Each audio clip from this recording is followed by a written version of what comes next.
A água do riacho era uma lâmina de vidro frio que cortava a pele de Isabel. Era 1849, e naquelas grotas profundas da Chapada Diamantina, o tempo parecia não ter a mesma pressa que os garimpeiros tinham em encontrar o brilhante. Isabel estava curvada sobre uma pedra lisa, uma laje de granito cinzento que o uso constante de sabão de cinzas deixara quase escorregadia. O som era sempre o mesmo. O plaft-plaft rítmico da roupa batida contra a pedra, um eco que ricocheteava nas paredes de quartzito do cânion e se perdia no uivo constante do vento que se espremia pelas fendas das rochas acima. Suas mãos, outrora macias, agora eram ferramentas ásperas, com as juntas inchadas pelo frio da água que descia das nascentes mais altas. Havia um contraste violento que a acompanhava o dia inteiro. Do peito para baixo, ela era frio e umidade. Das costas para cima, ela era o alvo do sol de meio-dia, que castigava a baía com uma fúria de brasa. O suor escorria por sua nuca, traçando linhas salgadas através da poeira fina que o vento trazia, enquanto seus pés permaneciam submersos, dormentes, quase fundidos, ao leito do riacho. Isabel olhou para o lado. Tiago, com seus 7 anos e olhos precocemente sérios, tentava ajudar a pequena Clara a não se molhar demais. A menina, de apenas 4 anos, tinha uma tosse que parecia um latido seco, um som que quebrava o coração de Isabel toda vez que ecoava entre as pedras. Eles estavam ali, à sombra de uma pequena engazeira, esperando a mãe terminar a lida. A pobreza não era uma palavra para Isabel. Era uma textura. Era a aspereza do tacho de cobre que ela agora preparava para carregar. Aquele tacho. Era uma peça pesada, de metal escuro, que ela herdara de sua mãe. Isabel o encheu com as roupas limpas e úmidas, um fardo que pesava como uma condenação. Ela o ergueu, sentindo os músculos das costas protestarem, e o equilibrou sobre a rodilha de pano na cabeça. O peso comprimia sua coluna, mas era um peso familiar. O metal estava quente sob o sol, mas o conteúdo estava frio. Era uma contradição física, como a própria vida dela. "Vamos, Tiago, pegue a mão da sua irmã", ela disse, a voz saindo rouca, como se a garganta estivesse cheia de areia. Eles começaram a subida. A trilha era um zigue-zague de pedras soltas e poeira vermelha que subia do vale em direção à vila de Igatu. Cada passo era uma negociação com a gravidade. O sol, agora no seu ápice, transformava a chapada em um imenso espelho de calor. As ondas de ar fervente subiam do chão, distorcendo a paisagem. Isabel sentia o tacho de cobre vibrar com o esforço de sua caminhada. O suor agora não apenas escorria, ele cegava. A sede começou como um incômodo e logo se tornou uma agonia. Sua garganta parecia revestida de vidro moído. Ela levava consigo uma pequena moringa de barro, o último refúgio contra o deserto que se tornara sua boca. Havia apenas um resto de água ali. Um gole para ela, talvez meio gole para cada uma das crianças se o calor apertasse mais. Era a economia do desespero. Enquanto subia, a mente de Isabel derivou, como sempre fazia quando o cansaço era demais. Ela se viu de volta ao dia em que o mundo parou. Vicente, seu marido, um homem de ombros largos e mãos feitas para a terra, que decidira tentar a sorte nas galerias profundas das minas de diamante. Isabel ainda conseguia sentir o cheiro da terra úmida e do óleo de mamona das lamparinas. E o som da montanha falando, o estalo seco da rocha cedendo, o rugido surdo do desmoronamento que engolira Vicente e seus sonhos de riqueza. A chapada dera diamantes a muitos, mas a Isabel ela dera apenas um túmulo sem cruz e o peso de um tacho de cobre. Ela odiava aquelas pedras. Odiava a beleza cruel das formações rochosas que pareciam castelos de gigantes, mas que, na verdade, eram sentinelas de um silêncio eterno. A trilha estreitava-se perto de um trecho conhecido como Passo da Agonia, onde o vento soprava com tanta força que parecia querer arrancar a carga da cabeça de qualquer um. Foi ali, naquele ponto onde o mundo parecia feito apenas de silêncio e vento, que ela a viu. Sentada em uma pedra chata, sob a sombra rala de um mandacaru retorcido, estava uma mulher. Ela parecia pequena diante da imensidão do cânion. Usava um vestido de um tecido que um dia fora azul, mas que o sol e o tempo desbotaram até deixá-lo da cor do céu antes do amanhecer. Um manto cobria sua cabeça, protegendo-a da luz impiedosa. Seus pés estavam descalços, mas não pareciam feridos pelas pedras cortantes da trilha. Isabel parou. O tacho de cobre parecia pesar o dobro. Tiago e Clara se encolheram atrás dela. A mulher levantou o rosto. Seus olhos tinham uma profundidade que não pertencia àquele lugar de fome e poeira. Não eram olhos de quem buscava pedras preciosas. Eram olhos que pareciam já tê-las encontrado dentro de si. Irmã, a voz da mulher era um sussurro que o vento não conseguia carregar. Era suave como o orvalho, mas firme como a raiz de uma árvore antiga. Você teria um pouco de água para quem caminha há muito tempo. Isabel sentiu um nó na garganta. Ela olhou para as crianças. Olhou para a moringa de barro em sua mão livre. Sabia exatamente o quanto havia ali. Se desse aquela água, ela mesma não teria como chegar ao topo sem desmaiar. A sede era um fogo que consumia seus pulmões. Mas o pedido, o jeito como a palavra irmã saíra daquela boca, com uma doçura que Isabel não sentia desde que Vicente se fora, fez algo quebrar dentro de seu peito. A raiva contra as pedras, contra a mina, contra o sol, pareceu por um momento menor que a necessidade daquela desconhecida. Tenho pouco, Isabel disse, a voz falhando. É quase nada, mas é seu. Ela estendeu a moringa. A mulher a aceitou com um gesto que fez o tacho de cobre na cabeça de Isabel parecer subitamente leve, como se o metal tivesse se transformado em nuvem. A desconhecida bebeu, mas não como alguém desesperado. Bebeu com uma calma cerimonial. Quando devolveu a moringa, as mãos da mulher tocaram as de Isabel. O contato foi elétrico. Não era calor nem frio, era uma sensação de plenitude que subiu pelo braço de Isabel, acalmando o batimento frenético de seu coração. Deus olha para as suas mãos, Isabel, a mulher disse, e o fato de ela saber seu nome não pareceu estranho naquele momento. Elas lavam a sujeira do mundo, mas o seu coração permanece limpo. A mulher levantou-se. Com um movimento fluido, ela ajeitou o manto azul.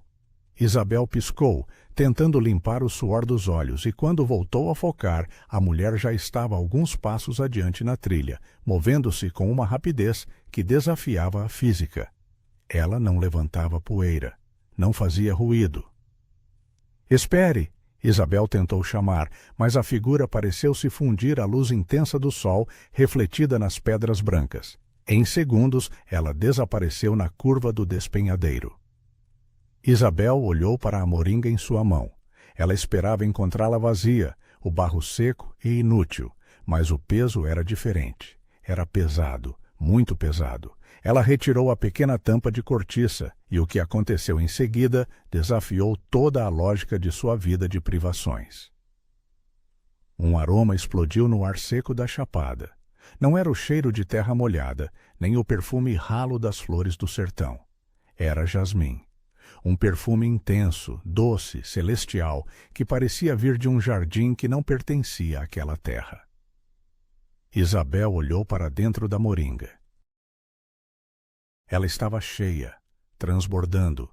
A água não era o líquido barrento ou morno que ela carregara. Era uma água cristalina, de uma claridade que ela nunca vira nem nas nascentes mais puras do riacho. Pequenas flores de jasmim boiavam na superfície, brancas como estrelas caídas, exalando aquela fragrância impossível. Tiago e Clara se aproximaram, atraídos pelo cheiro. — Mãe, que cheiro é esse? Tiago perguntou, os olhos arregalados. Isabel, sem conseguir falar, inclinou a moringa. Ela deu de beber às crianças. A água era gelada, como se tivesse sido colhida do coração de uma geleira, mas tinha um sabor que acalmava não apenas a sede, mas a própria alma. Quando Isabel bebeu, sentiu o fogo em sua garganta se apagar instantaneamente. A fadiga que pesava em seus ombros desapareceu. O tacho de cobre na cabeça agora não era mais um fardo. Era como se ela estivesse coroada de luz. Ela olhou para o céu. O sol ainda estava lá, mas já não parecia um carrasco. O vento ainda uivava, mas agora parecia uma canção. Isabel caiu de joelhos na poeira vermelha, ignorando a dor das pedras. Ela apertou a moringa contra o peito e chorou. Mas desta vez as lágrimas não eram de raiva. Eram de uma compreensão terrível e maravilhosa. Aquela não era uma caminhante.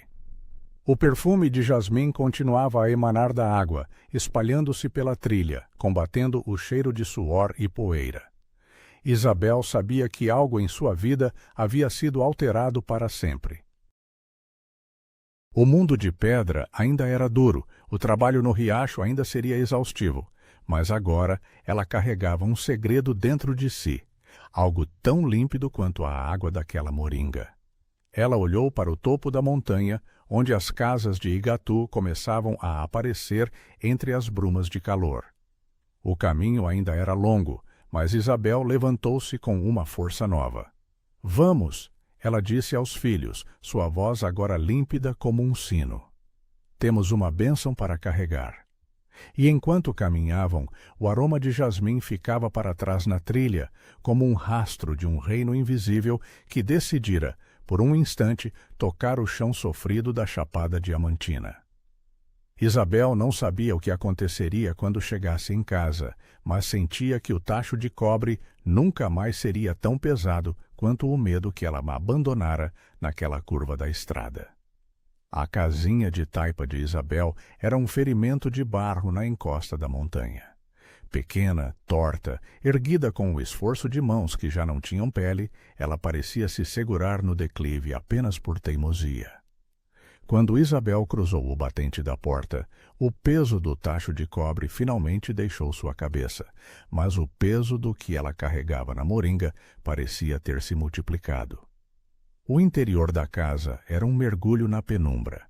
O cheiro habitual era de fumaça de lenha úmida, poeira de quartzito e o odor acre de roupas que nunca secavam completamente.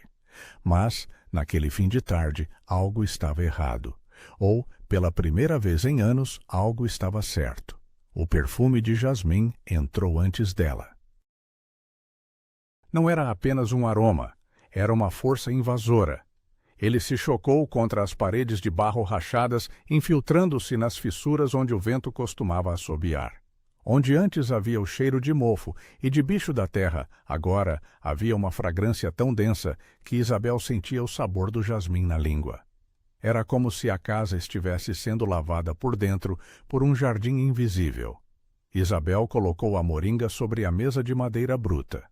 Suas mãos tremiam tanto que o barro cozido do recipiente estalou contra a superfície irregular.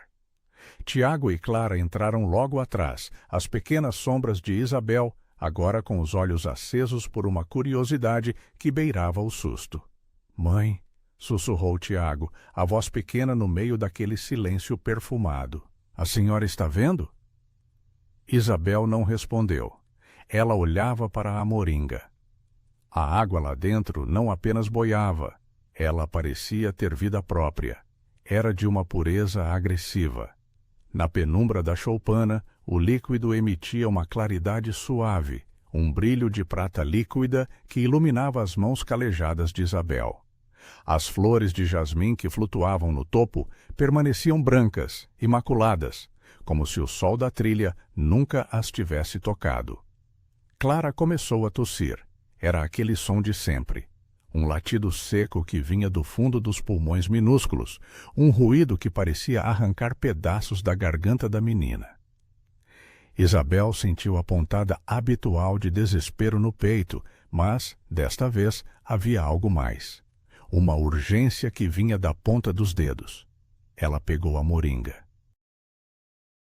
Com uma caneca de metal amassada, colheu a água. O líquido escorreu como seda. Não havia resíduo, não havia o gosto de terra que a água do riacho sempre guardava. Era apenas luz transformada em frio. Beba, Clara, beba tudo. Isabel disse, a voz num tom que ela mesma não reconhecia. Era uma ordem e uma prece. A menina segurou a caneca com as mãos pequenas e sujas. Bebeu. Bebeu com a sede de quem passou a vida inteira no deserto. A água desceu. Isabel viu o movimento da garganta da filha, o pequeno esforço de deglutição. E então, o silêncio. Clara respirou fundo. Não houve o chiado, não houve o esforço. O peito da menina subiu e desceu com uma suavidade que Isabel não via desde que a primeira friagem do ano passado chegara. Clara olhou para a mãe, os olhos arregalados, a boca entreaberta, como se procurasse a tosse e não a encontrasse mais. A menina tocou o próprio pescoço, confusa. A febre que lhe avermelhava as faces parecia ter sido sugada pela água. Isabel sentiu os joelhos fraquejarem. Ela se sentou no banco de madeira, o coração batendo contra as costelas como um pássaro preso. Ela olhou para o teto de palha, para as vigas de madeira carcomidas e depois para o canto da sala onde guardava as poucas lembranças de Vicente. Um ódio antigo e familiar tentou subir por sua garganta. Ela se lembrou do dia em que trouxeram a notícia. Lembrou-se de como gritara contra o céu azul da chapada, perguntando onde estava a misericórdia enquanto a terra engolia o homem que era seu único arrimo. O luto por Vicente não era uma tristeza mansa, era uma revolta ácida. Durante meses, ela olhara para as montanhas e vira apenas monstros de pedra dedicados a esmagar os pobres. Ela amaldiçoara cada gota de suor derramada sobre aquele tacho de cobre. Por que agora? Por que esse milagre tardio, esse jasmim que cheirava a esperança, quando ela já tinha se acostumado com o cheiro da cinza? Você está louca, Isabel, ela pensou, apertando as mãos sobre as coxas. O calor derreteu seu juízo na trilha. Aquela mulher não era real. A água é só água. O jasmim é uma miragem do seu nariz. Mas Clara estava correndo. A menina, que minutos antes mal conseguia caminhar sem arquejar, agora corria pelo pequeno espaço da cozinha com Tiago. Eles brincavam com uma energia que não pertencia àquelas crianças de sombra. Eles riam. O som da risada deles, livre do peso da doença, era mais forte que o perfume de jasmim. Era o som da vida retomando um território que a morte já julgava seu. Isabel aproximou-se da moringa novamente. Ela tocou a água com a ponta dos dedos. O líquido era tão puro que parecia que a mão dela não estava mergulhada em nada. O contato trouxe uma paz súbita, uma calma que silenciou a voz da revolta em sua mente. O ódio contra a chapada, contra a mina, contra o destino cruel, parecia estar se dissolvendo, lavado por aquela claridade. Deus vê você, Isabel, a mulher dissera. A frase ecoava na mente dela, desfazendo o nó que habitava seu estômago há meses. Ela passara tanto tempo se sentindo invisível, apenas uma lavadeira que o mundo usava para limpar sua sujeira, que a ideia de ser vista, verdadeiramente vista por algo maior, era aterrorizante e libertadora. Isabel pegou a moringa e a guardou no fundo do pequeno armário, atrás dos pratos de barro lascados. O medo agora era outro. E se alguém soubesse? No vilarejo, as notícias corriam como fogo em capim seco. Uma cura, uma água perfumada, uma mulher de azul. Isso traria curiosos, traria perguntas que ela não sabia responder. Talvez pensassem que ela era uma bruxa, ou que encontraram um tesouro na mina de Vicente e enlouquecera. Ela precisava de silêncio. O milagre era uma joia delicada demais para ser exposta ao vento da maledicência. Tiago, Clara, ela chamou, a voz baixa, atraindo os filhos para perto de si. Ouçam bem, o que aconteceu na trilha? A água, a mulher. Isso fica só entre nós. Não digam uma palavra a ninguém na vila, nem ao padeiro, nem aos vizinhos. Prometam. Tiago assentiu, a seriedade de um homem pequeno em seu rosto. Clara apenas abraçou as pernas da mãe, o rosto encostado no tecido gasto do vestido de Isabel. Prometemos, mãe, disse Tiago. A noite caiu sobre a Chapada Diamantina. O breu lá fora era absoluto, mas dentro da choupana de Isabel a penumbra parecia menos densa. O cheiro de jasmim não ia embora. Ele se impregnara no barro da taipa, no fumo que saía do fogão, no cabelo das crianças. Isabel deitou-se na rede de algodão cru, ouvindo a respiração pausada e limpa de Clara no colchão de palha ao lado. Pela primeira vez em muito tempo, Isabel não sentia o peso do tacho de cobre em seu pescoço. Ela fechou os olhos e, em vez da escuridão da mina, onde Vicente se perdera, ela viu o azul desbotado do manto daquela mulher. A paz era uma sensação estranha, quase desconfortável para quem estava acostumada apenas com a luta. Mas era real. Ela estendeu a mão na direção da pequena mesa, onde a moringa repousava. O perfume de jasmim era uma promessa silenciosa. O ódio fora embora, substituído por uma expectativa que a fazia tremer. Ela sabia que aquele era apenas o começo. O céu não era mais um teto de chumbo. Era uma porta aberta. Ela dormiu um sono sem pesadelos, enquanto lá fora o vento da chapada soprava contra as paredes de barro, mas não conseguia levar embora o aroma do jardim que nascera no coração da lavadeira. No dia seguinte, Isabel acordou antes do sol. O cansaço habitual que lhe travava as juntas não apareceu.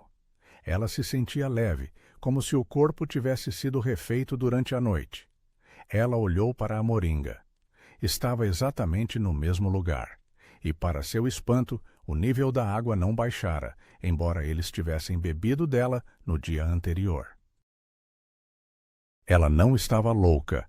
O milagre tinha raízes.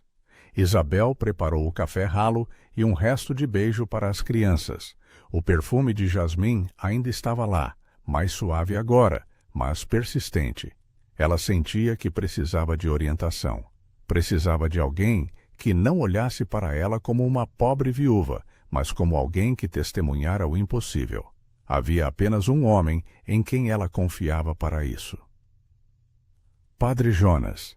Ela pegou a moringa, cobrindo-a com um pano limpo para que ninguém visse ou sentisse o cheiro forte na rua. Ela não trabalharia no riacho hoje.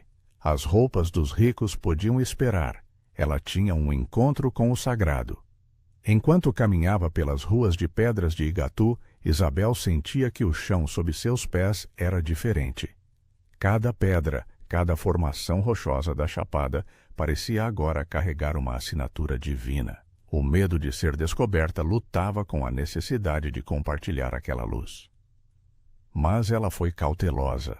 Manteve a cabeça baixa, a moringa apertada contra o peito, como se carregasse o próprio Mateus recém-nascido. A igreja de pedra de Igatu erguia-se no centro da vila, uma construção robusta feita com o que sobrava dos rejeitos das minas. Era uma igreja feita de esforço e poeira, assim como a fé do povo dali. Isabel parou diante da porta de madeira pesada. O perfume de jasmim parecia vibrar contra o pano que cobria a moringa, ansioso para se espalhar pelo ar do templo. Ela respirou fundo, sentindo o ar fresco da manhã. A tosse de Clara não voltara. A força em seus braços era real. O jasmim era real. Ela empurrou a porta e entrou na nave silenciosa. O cheiro de cera de abelha e incenso antigo a recebeu, mas o jasmim que ela carregava era mais forte. Ele preencheu o espaço, subindo até o teto de vigas escuras. Padre Jonas? Ela chamou, a voz ecoando pelas paredes de pedra. No fundo da sacristia, um movimento de sombras indicou que o velho padre estava lá. Isabel caminhou em direção à luz, pronta para entregar seu segredo ao homem que guardava as chaves do céu naquela terra de pedras preciosas e corações sofridos. Ela não sabia o que ele diria, mas sabia que, depois daquele dia, a lavadeira da Chapada nunca mais lavaria apenas roupas. Ela estava lavando o futuro. A noite na Chapada Diamantina não era apenas a ausência do sol, era o domínio de uma escuridão que parecia ter peso, uma massa de breu que descia das serras e se assentava sobre os telhados de palha das choupanas. Mas dentro da casa de Isabel, o breu fora vencido, não por uma lamparina de querosene, nem por uma vela de cera barata que soltava fumaça preta. No centro da cozinha de terra batida, sobre a mesa de madeira, cujos veios pareciam cicatrizes, a moringa de barro pulsava. Era uma luz azulada, uma cor que não existia no vocabulário de Isabel. Não era o azul do céu de meio-dia, nem o azul das borboletas que sobrevoavam o riacho. Era uma tonalidade elétrica, pálida, que emanava do interior do barro, como se o objeto estivesse respirando. A cada batida do coração de Isabel, o brilho parecia se intensificar, projetando sombras longas e distorcidas das canecas de metal contra as paredes de taipa. Isabel permanecia sentada no banco, imóvel. Seus olhos não conseguiam se desviar daquele fenômeno. A água dentro do recipiente não estava estagnada. Ela vibrava. Pequenos anéis de luz formavam-se na superfície, onde as flores de jasmim, ainda frescas, ainda brancas, giravam em uma dança silenciosa. O perfume já não era apenas um cheiro. Era uma presença física que parecia preencher os pulmões de Isabel com uma leveza que ela nunca conhecera. No canto da sala, no pequeno altar de Dona Aurora, a mãe de Isabel, algo mais acontecia. Dona Aurora, uma mulher cujas costas haviam sido dobradas por décadas de lida e cujos olhos eram nublados por uma catarata teimosa, acordara no meio da noite. Ela se arrastara até a cozinha, atraída não pela luz que sua visão cansada mal percebia, mas pelo aroma. Ela parou diante do seu altar, uma prateleira de madeira onde repousava uma imagem de Nossa Senhora Aparecida, escurecida pelo tempo, ladeada por um resto de vela e um galho seco de alecrim. Isabel, a voz da velha, era um fio de seda. O que você trouxe para dentro desta casa, minha filha? Isabel não respondeu. Ela viu quando a mãe estendeu a mão para o altar. Onde antes havia apenas poeira e o galho seco, agora brotavam flores. Não eram flores da terra.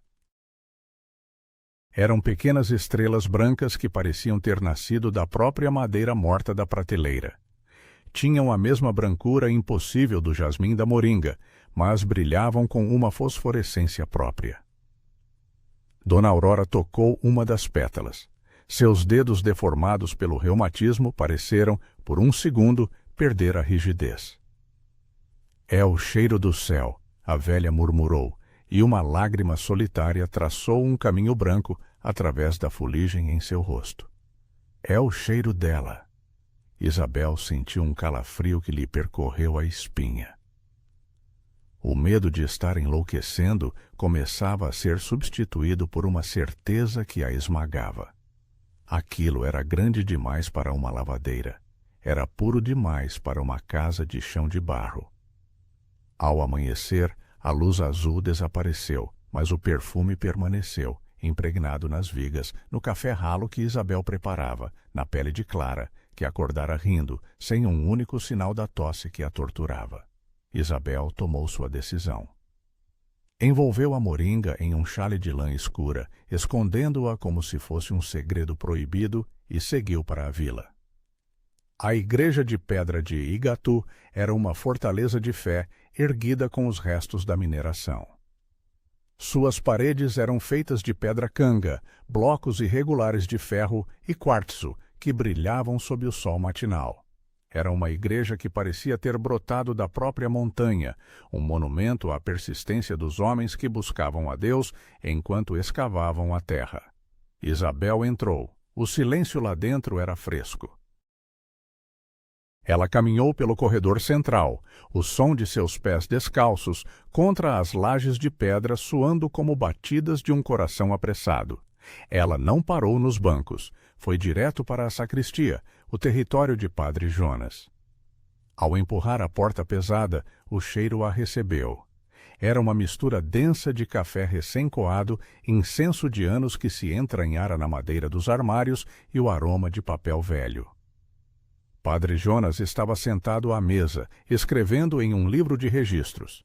Ele era um homem feito de raízes e paciência.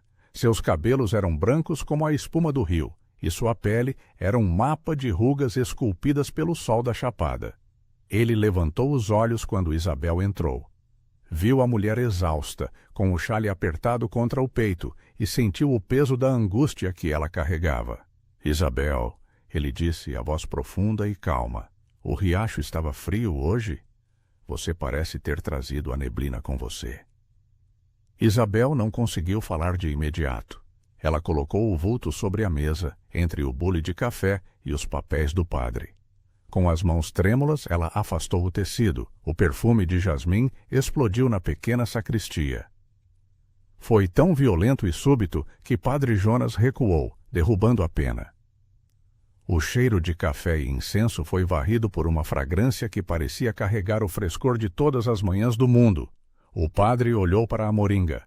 Olhou para a água cristalina que parecia vibrar mesmo com o recipiente parado. Ele não perguntou o que era. Ele sabia. Seus 40 anos de sacerdócio haviam sido uma busca por algo que ele agora, finalmente, sentia no ar. Padre Jonas estendeu a mão. Seus dedos tocaram a borda da moringa e, em seguida, ele levou a mão ao rosto, inalando o perfume. Isabel viu quando os ombros do velho homem começaram a tremer. Ele fechou os olhos e, pela primeira vez na vida, Isabel viu um homem de Deus chorar. Não eram lágrimas de tristeza, mas o choro de quem, depois de uma vida inteira falando sobre o invisível, finalmente o tocava. Jasmim, ele sussurrou, a voz quebrada. Jasmim em uma terra de quartzito. Ele abriu os olhos, que agora brilhavam com uma clareza renovada. Conte-me, Isabel, conte-me cada pedra, cada sopro de vento daquele encontro. Isabel falou. As palavras saíram em um fluxo desordenado. Falou da sede, do tacho de cobre pesado, da mulher de manto azul que parecia flutuar sobre a poeira. Falou do toque dos dedos e da água que nunca acabava. Padre Jonas ouvia com uma atenção que parecia absorver cada sílaba para dentro de sua alma. — Por que eu, padre? Isabel perguntou, e a pergunta era um grito contido. Eu não sou santa. Eu tive ódio no meu coração. Eu amaldiçoei as pedras que mataram o Vicente. Eu sou apenas uma lavadeira que limpa a sujeira dos outros. Por que a Mãe de Deus viria falar comigo na trilha? Padre Jonas levantou-se. Ele caminhou até uma pequena gaveta de madeira escura e retirou algo embrulhado em seda. Voltou para a mesa e segurou as mãos de Isabel. Suas mãos eram quentes, sólidas. Maria não vai aos palácios, Isabel. Os palácios estão cheios demais de si mesmos para terem espaço para o céu. Ela vai onde a sede é real. Ela vai onde as mãos estão feridas pelo trabalho e o coração está quebrado pelo luto. É na nossa fraqueza que a luz encontra uma fresta para entrar. Ele abriu o embrulho de seda. Dentro havia um terço feito de contas de madeira de oliveira, escurecidas e lisas pelo uso. Este terço veio da Terra Santa. Foi-me dado por um bispo há muitos anos. É madeira de oliveira, de árvores que viram o tempo passar. Eu quero que você fique com ele. Isabel recuou, assustada. Não, padre, é valioso demais. Valioso é o que você carrega nessa moringa, minha filha. Esse terço é apenas um lembrete. O milagre não é a água que não acaba. O milagre é o fato de que, a partir de agora, você nunca mais lavará uma camisa sem saber que não está sozinha. Ele colocou o terço nas mãos de Isabel. O contato da madeira com sua pele trouxe uma sensação de aterramento, de realidade. Mas tenha cuidado.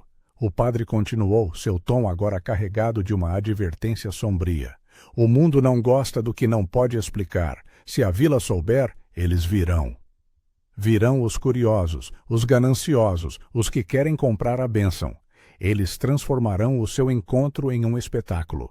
Guarde o seu segredo até que a luz seja forte demais para ser escondida. Isabel sentiu o peso da responsabilidade. Ela pensou nos vizinhos, nas conversas de esquina, no medo de ser chamada de louca ou de charlatã. O medo do julgamento da comunidade era uma sombra que tentava apagar o jasmim. Eu preciso voltar, não é? Ela perguntou, olhando para a moringa. A trilha é o seu altar agora, Isabel. Ela apareceu lá por um motivo. Há algo naquela terra seca que precisa ser regado. Vá, leve seus filhos. Ore. O que começou na trilha ainda não terminou. Isabel saiu da igreja com o terço de oliveira enrolado no pulso e a moringa sob o chale. O ar de Igatu parecia mais denso. Ela sentia os olhares das pessoas. A dona da mercearia, o tropeiro que passava com suas mulas, as outras lavadeiras que se dirigiam ao rio. Ela sentia-se como se estivesse carregando o próprio sol escondido sob o pano. Cada batida de seu coração parecia ecoar o perfume de jasmim. A dúvida ainda estava lá, um sussurro frio na nuca. E se ela não voltar? E se for tudo apenas uma vez? Mas o peso do terço de madeira e o cheiro persistente no chale eram âncoras. Ela não voltou para o riacho naquele dia. Caminhou de volta para sua choupana, sentindo que cada pedra da chapada diamantina estava à espera. A certeza de que precisava retornar ao local do encontro era agora uma bússola. Não era um desejo, era uma gravidade. Ao chegar em casa, viu Tiago sentado no batente da porta, desenhando na terra com um graveto. Clara estava ao seu lado, as bochechas coradas, a respiração silenciosa e profunda. Isabel olhou para os filhos e soube que a luta contra a pobreza não havia terminado, mas que a guerra contra o desespero fora vencida. Preparem-se, ela disse, e sua voz tinha a firmeza das pedras da igreja. Vamos subir a serra amanhã, antes do sol acordar. O medo do que a vila diria ainda existia, mas era pequeno diante da imensidão do que a esperava no passo da agonia. Isabel sentou-se na terra de sua cozinha e começou a rezar, as contas de oliveira deslizando entre seus dedos calejados. O jasmim, fiel e doce, preenchia a casa, prometendo que, naquela terra de diamantes escondidos, a joia mais preciosa acabara de ser revelada. O dia 25 de março de 1849 amanheceu na Chapada Diamantina, com um silêncio que parecia ter sido tecido durante a noite. Antes que o primeiro raio de sol rasgasse as cristas de quartzito da Serra do Sincorá, Isabel já estava de pé. O frio da madrugada era uma presença sólida dentro da casinha de taipa, mas ela não tremia. Suas mãos, as mãos que passavam a vida mergulhadas no sabão de cinzas e na água gélida do riacho, buscavam o terço de madeira de oliveira que o padre Jonas lhe dera. As contas estavam mornas, como se guardassem um calor que não pertencia ao ambiente. Tiago e Clara acordaram sem serem chamados. Havia uma solenidade silenciosa nos movimentos das crianças. Eles não pediram comida, pareciam nutridos por uma expectativa que flutuava no ar, tão real quanto o cheiro de café que Isabel preparava. Ela envolveu a moringa de barro em um pano de linho branco, o melhor que possuía, e olhou pela janela. O horizonte começava a sangrar em tons de púrpura e ouro. Era a hora. A subida foi diferente daquela de uma semana atrás, onde antes havia o peso do tacho de cobre e o desespero da sede, agora havia uma leveza que Isabel não conseguia explicar. Seus pés descalços pareciam conhecer cada pedra, cada desvio da trilha que subia em direção ao passo da agonia. O vento, que costumava chicotear o rosto dos viajantes com poeira e agressividade, hoje soprava como uma carícia, trazendo consigo o frescor das altitudes mais elevadas.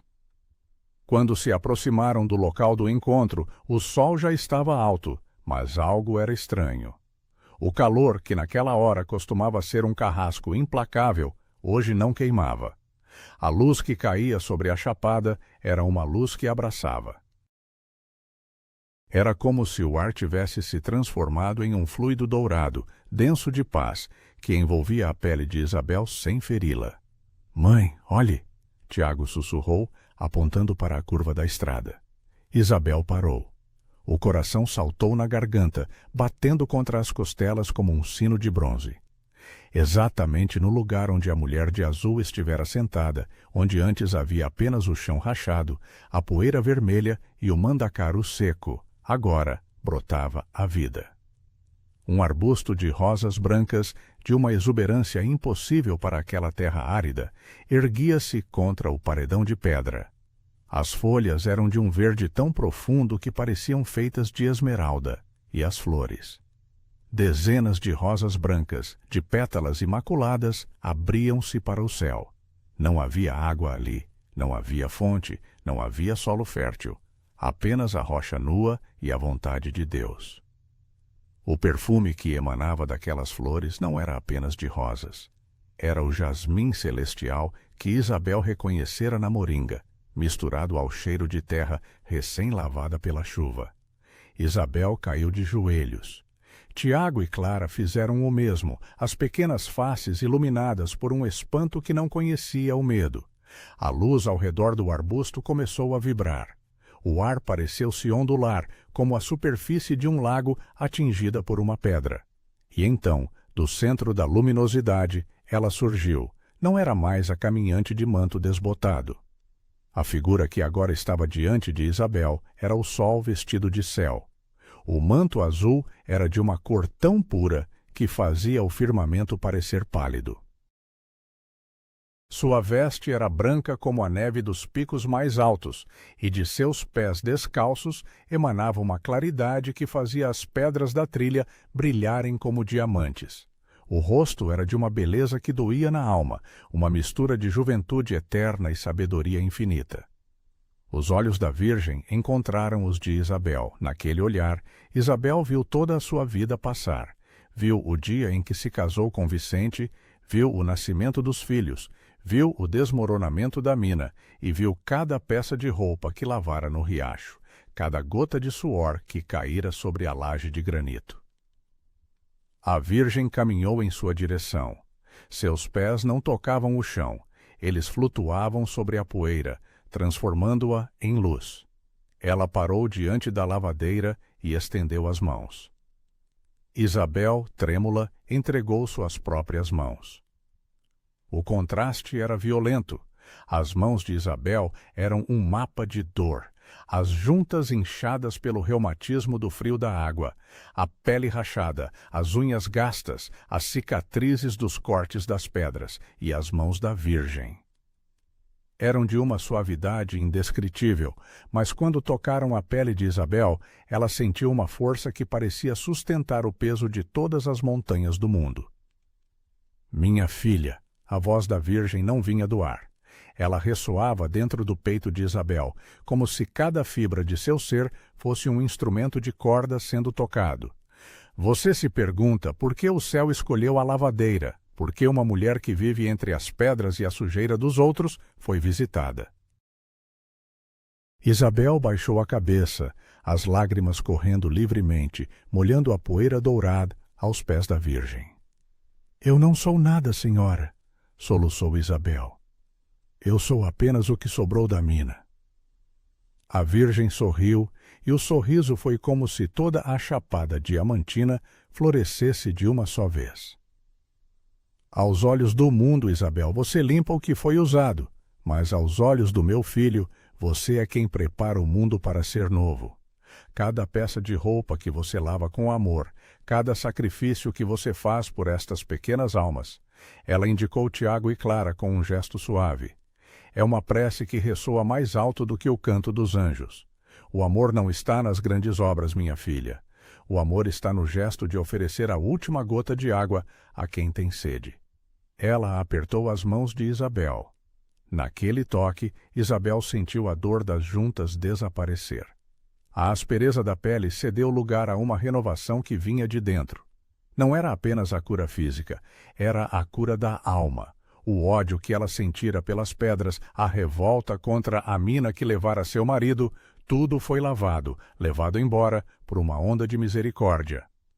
Você não está sozinha, Isabel, continuou a Virgem. Nunca esteve. Eu estava com você em cada manhã gelada no riacho. Eu estava com você no momento em que a montanha se fechou sobre Vicente.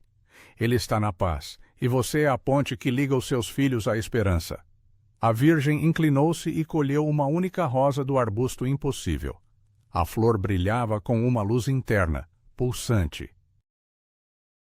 Ela a colocou nas mãos de Isabel. Leve esta rosa. Ela é o sinal da minha promessa. Ela nunca murchará. Seu perfume será o remédio para os doentes e a paz para os aflitos. Mas ouça bem, o milagre não é para ser guardado em um baú. O que você recebeu, você deve dar. A água da sua moringa nunca secará enquanto houver alguém com sede a quem você possa servir. Isabel segurou a rosa contra o peito. A flor era macia como o toque de uma criança e exalava o perfume que agora era a própria respiração de Isabel. O que devo fazer, senhora? Isabel perguntou, sentindo que a lavadeira morria para dar lugar a algo novo. Seja o riacho que limpa, Isabel. Seja a água que mata a sede. O medo que você sente da vila, do julgamento dos outros, deve ser transformado em missão. Conte o que viu. Cure os que sofrem. Onde houver pedra, plante a rosa. Onde houver seca, ofereça o jasmim. A Virgem começou a retroceder, fundindo-se novamente à luz do sol, que agora se tornava intensa demais para os olhos humanos. Mas antes de desaparecer, ela olhou para Tiago e Clara e soprou uma bênção sobre eles. As crianças caíram em um sono profundo e sereno ali mesmo, na terra sagrada. Eu sou a senhora da trilha, Isabel, e estarei em cada curva do seu caminho. Com um suspiro de luz, a visão se desvaneceu. Isabel ficou sozinha no silêncio da chapada. O arbusto de rosas brancas continuava lá, real, balançando suavemente ao vento que agora retornava com sua música habitual. Ela olhou para a rosa em suas mãos. Era uma joia viva. Olhou para os filhos que dormiam com sorrisos nos rostos, protegidos por uma aura de paz. O medo que a sufocara por anos havia desaparecido. Ela não era mais a viúva de Vicente, a lavadeira pobre que todos olhavam com pena. Ela era a guardiã do jasmim. A transfiguração era completa. Ela se levantou, sentindo a força em suas pernas, uma energia que parecia vir das próprias raízes da montanha. Ela sabia o que a esperava em Igatu, sabia das dúvidas, das fofocas, da incredulidade. Mas ela não se importava. Ela tinha a rosa. Ela tinha a moringa. E ela tinha a promessa de que nunca mais caminharia sozinha. Isabel acordou as crianças com beijos. Eles se levantaram, os olhos brilhando com a memória da luz. Vamos voltar, disse Isabel, e sua voz ecoou pelas fendas das pedras como o som de uma torrente de água pura. Temos muito trabalho a fazer. A descida foi um triunfo silencioso. Cada pessoa que cruzavam na trilha parava, atraída pelo perfume impossível que Isabel exalava. Ela não escondia mais a moringa. Ela a carregava abertamente e a cada viajante cansado que encontrava, ela oferecia um gole. E cada um que bebia sentia o cansaço desaparecer e uma alegria inexplicável tomar conta do coração. A missão havia começado. A lavadeira da Chapada Diamantina estava levando o céu para dentro da vila de pedra.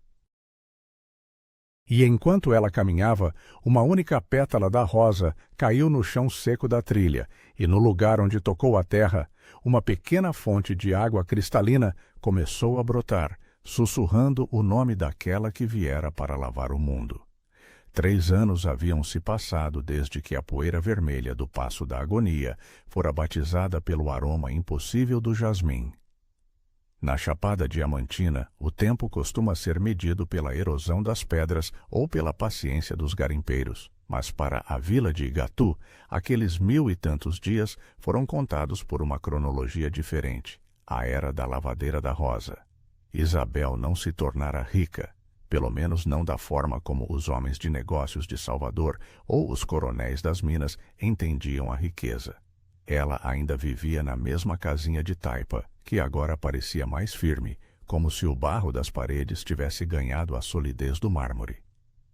O tacho de cobre ainda era sua ferramenta diária e o caminho até o riacho ainda exigia o esforço de seus músculos. No entanto, tudo ao seu redor fora transfigurado. O riacho não era mais apenas um lugar de fardo. Para Isabel, o som da água batendo nas pedras e correndo sobre o leito de cascalho mudara de tom. Antes era um ruído monótono de escravidão, agora era um coro. Isabel lavava as roupas com uma cadência que lembrava uma oração silenciosa. Suas mãos, outrora inchadas e em carne viva pelo frio e pelo sabão de cinzas, eram agora o seu maior testemunho. Elas continuavam sendo mãos de trabalhadora, fortes, com unhas curtas e a pele morena curtida pelo sol, mas a dor aguda do reumatismo desaparecera. As cicatrizes pareciam ter se tornado apenas marcas de uma história antiga, e o toque de suas mãos agora era conhecido na vila por algo que ninguém conseguia explicar. Elas transmitiam uma calma que desarmava os espíritos mais atormentados. Tiago e Clara cresciam sob uma proteção que parecia emanar do próprio ar que respiravam. Tiago, aos 10 anos, já ajudava a carregar os cestos, movendo-se com uma agilidade que lembrava o falecido Vicente, mas com uma doçura nos olhos que herdara daquela tarde na trilha. Clara, aos 7, era o milagre vivo.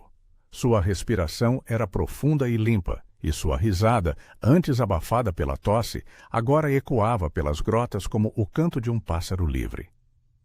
Eles não eram apenas filhos de uma viúva, eram os pequenos guardiões de um segredo que já não cabia mais dentro de 4 paredes. O jardim de Nossa Senhora da Trilha, como o povo passara a chamar o local do encontro, tornara-se o coração espiritual da Chapada. O arbusto de rosas brancas nunca mais parara de florescer. Mesmo nos meses de seca mais severa, quando o sol parecia querer transformar toda a vegetação em cinzas, as rosas de Isabel permaneciam brancas, úmidas de um orvalho celestial e exalando o perfume de jasmim que podia ser sentido a léguas de distância. O medo que Isabel sentira de ser julgada ou perseguida pela comunidade fora dissolvido pela própria força da luz que ela carregava. No início, houve sussurros. Houve quem dissesse que ela encontrara uma jazida secreta de diamantes e enlouquecera. Houve quem risse da história da mulher de azul. Mas os risos morreram quando as curas começaram. Não eram curas anunciadas por trombetas. Eram milagres silenciosos, colhidos na discrição da cozinha de Isabel ou na beira do riacho.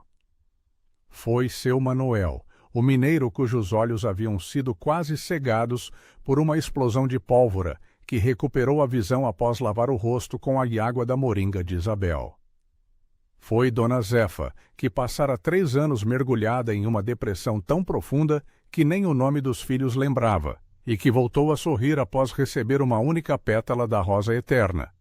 Isabel recebia a todos com a mesma humildade com que oferecera água à Virgem.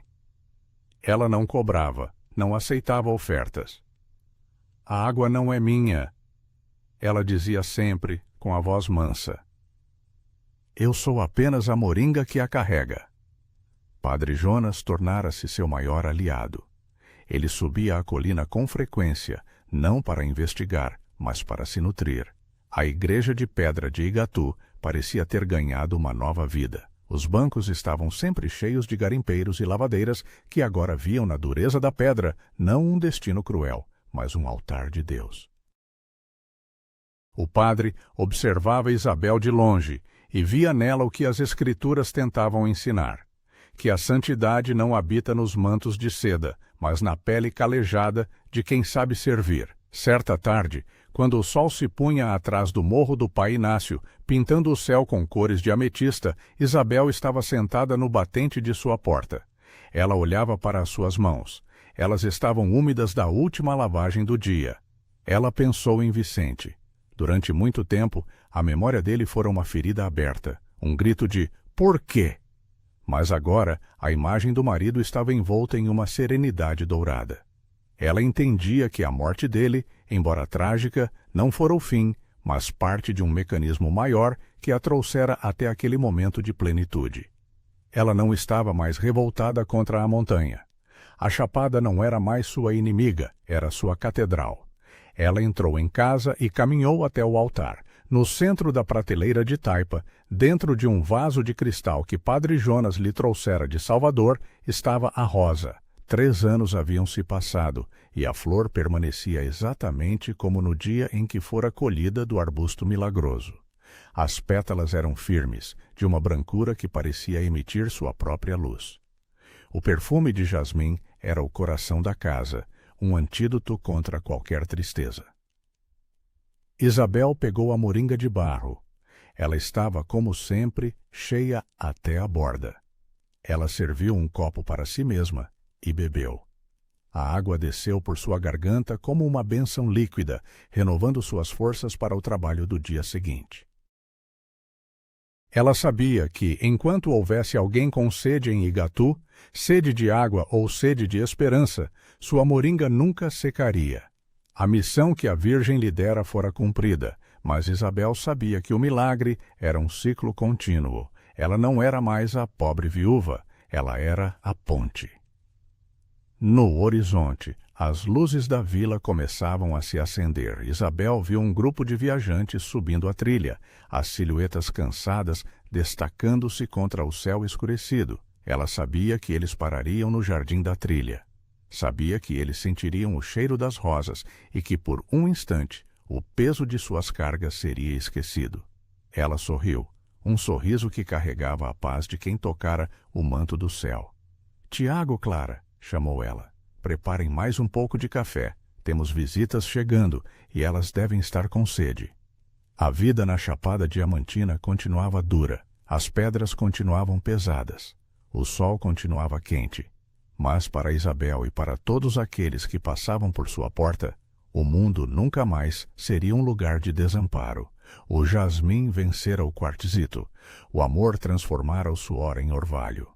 E assim, a lavadeira que um dia sentira ódio das pedras tornou-se a razão pela qual as pedras agora pareciam cantar. A rosa no altar brilhava suavemente na penumbra da choupana, um farol de uma promessa que nunca murcharia. Isabel fechou os olhos e, em meio ao silêncio da noite mineira, ela ouviu o som do riacho. Mas não eram apenas águas correndo, era a música de um reino que decidira fazer morada no coração de uma mulher simples, provando que o maior diamante daquelas terras não era o que se extraía das minas, mas o que transbordava de um gesto de amor na beira da estrada. A Senhora da Trilha estava ali, em cada gota de água, em cada pétala, em cada prece feita com mãos calejadas. O milagre não tinha fim, porque a sede do mundo é infinita e a fonte da Mãe é eterna.